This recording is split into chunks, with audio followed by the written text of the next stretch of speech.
Hello friends, मैं हूं मुकेश और आप देख रहे हैं बीसीडी एडुकेटर्स। आज हम बात करेंगे ट्रांसफरेबल एलसीज के बारे में और आर्टिकल 38 ऑफ यूसीपी 600 के बारे में। ट्रांसफरेबल एलसीज क्या होती हैं, किस तरह के कस्टमर्स के लिए ये यूजफुल है, किस बैंक का क्या रोल है और टोटल इसका फ्रेमवर्क किस तरह का होता है। तो चलिए स्टार्ट करते हैं टॉपिक। सबसे पहले हम देखते हैं कि एक नॉर्मल एलसी में क्या होता है। नॉर्मल एलसी में एक पार्टी होती है सप्लायर और यहां पे एक बायर होता है। बायर इसके बैंक के थ्रू सप्लायर के बैंक को एक एलसी इशू करता है। ये इसको एडवाइस कर देता है। एलसी के अंडर में ये गुड्स बना के यहाँ पे शिप कर देता है और सिंपली इसका bank after presenting the documents इसका बैंक इसको पेमेंट कर देता है। बायर ने एलसी इशू की सप्लायर को डायरेक्ट, सप्लायर के बैंक को, सप्लायर के बैंक ने सप्लायर को ये एडवाइस कर दी। सप्लायर ने एलसी के हिसाब से गुड्स बना के शिप कर दिया, डॉक्यूमेंट्स इस बैंक को भेज दिया। बायर ने डॉक्यूमेंट लेके यहाँ पे पेमेंट कर दिया। This is the simple mechanism of normal LC.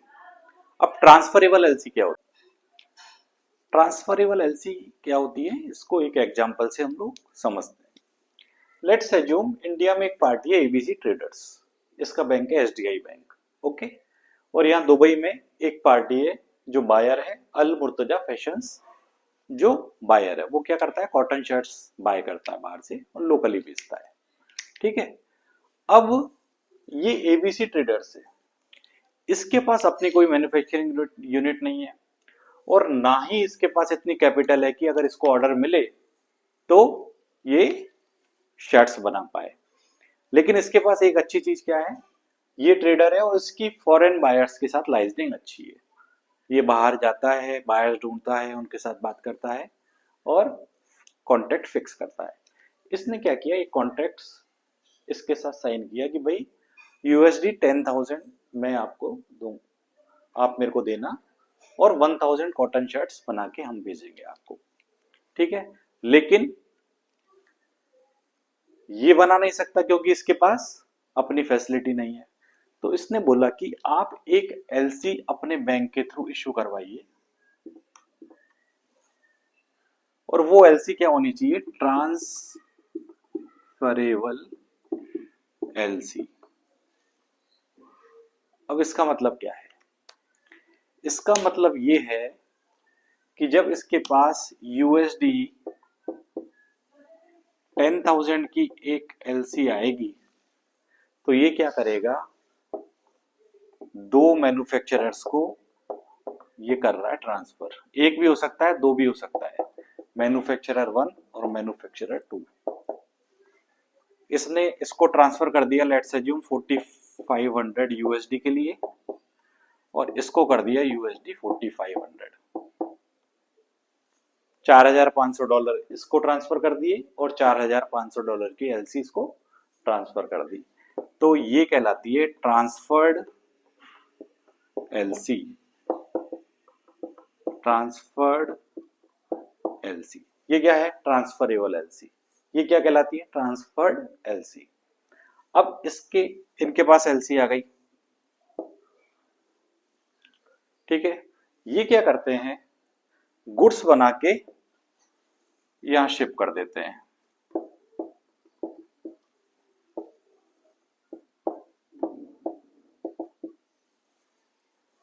ये बनाता है 500 कॉटन शर्ट्स और ये बनाता है 500 कॉटन शर्ट्स। तो 1,000 कॉटन शर्ट्स तो ये लोग यहाँ पे भेज देते हैं। बाकी जो डॉक्यूमेंट होते हैं वो इस बैंक को भेज देते हैं,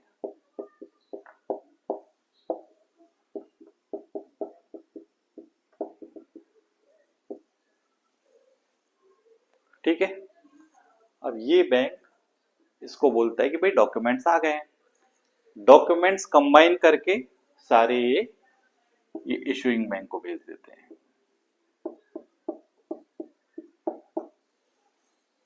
इशूइंग बैंक देखता है एलसी के हिसाब से डॉक्यूमेंट है, तो वो यहां से पैसा लेके इस बैंक को यूएसडी 10,000 भेज देता है।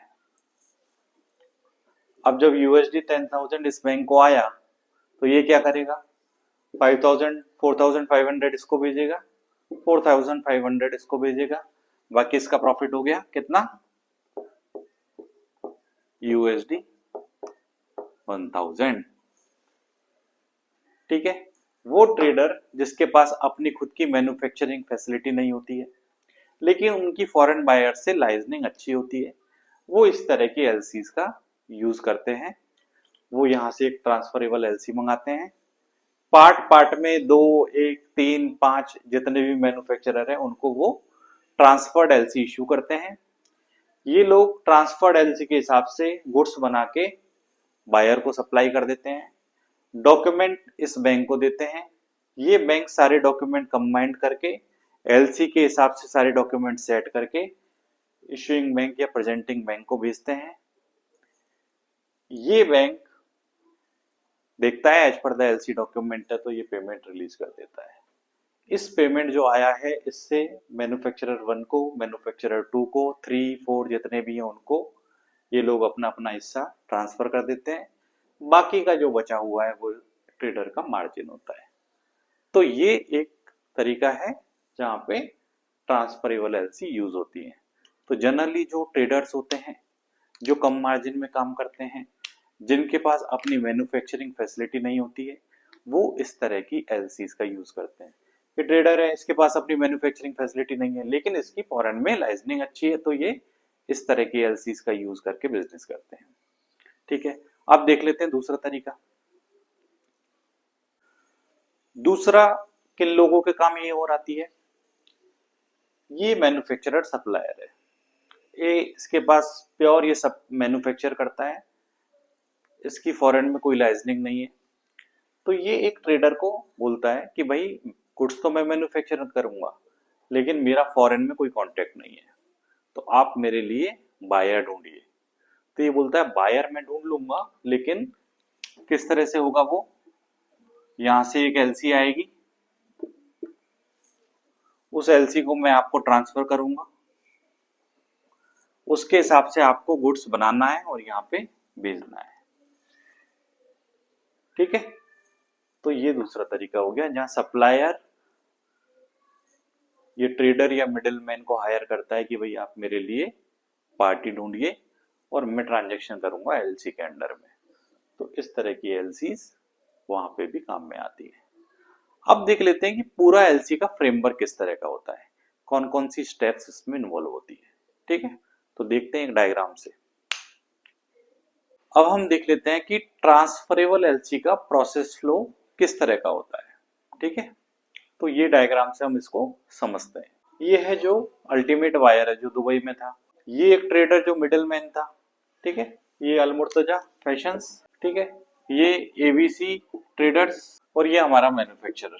अलमुर्तजा एलसी का रिक्वेस्ट देता है अपने बैंक को, स्टेप 1। इसके बाद स्टेप 2 में ये एक एलसी इशू करता है ट्रांसफरेबल। ठीक है।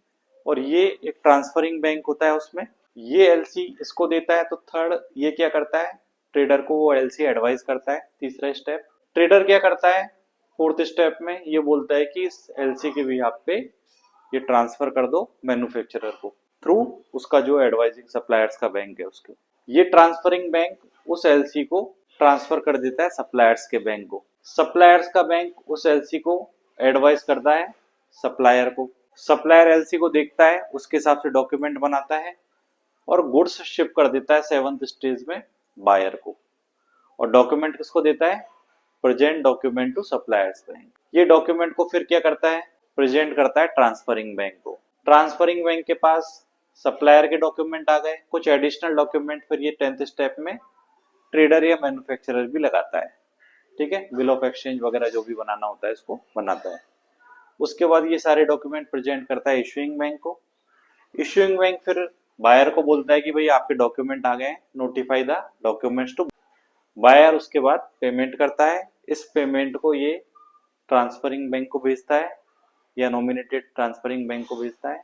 ट्रांसफरिंग बैंक इस पेमेंट में से जो सप्लायर का हिस्सा होता है उसको पेमेंट करता है।